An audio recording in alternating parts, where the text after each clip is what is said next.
আসসালামু আলাইকুম প্রিয় বন্ধুরা, প্রিয় গাইস। দেখেন শারমিনের নাপিতগিরি শুরু করে দিছে। ঠিক আছে, রাইতের বাজে কয়টা, 9টা বাজে। দেখেন বিউটিফুল সাজতাছে, দেখছেন? এই যে কুইন, এই যে মিস কুইন, অরেঞ্জ কুইন। ঠিক আছে, দেখেন।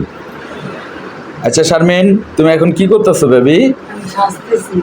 সাজতেছো? এত রাত্রে করে তুমি সাজতেছো কি মনে করে? আরে বলো না, আমার না মনটা অনেক খারাপ। আমার মোবাইলটা একটু হারা যাওয়ার পরে আমার মনটা খারাপ। তাই মনে মনে ভাবতেছি এখন একটু সাজে কেমন দেখায়। ও আচ্ছা, কালকে সাজে যাবো তো। ও আচ্ছা গাইস, আপনাদের একটা কথা বলতে আমাদের মন নেই।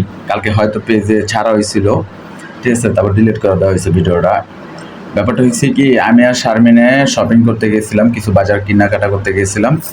তো তার মাধ্যমে ভিক থেকে আমাদের ওর ফোনটা নিয়ে যায় চোরে। এরপরে তাঙ্গ দোনোজনের মনটা খারাপ, কোনো কিছু রান্না বাড়ি করি নেই, কোনো কিছু খাওয়া দাওয়া কোনো কিছু করি নেই। বাজার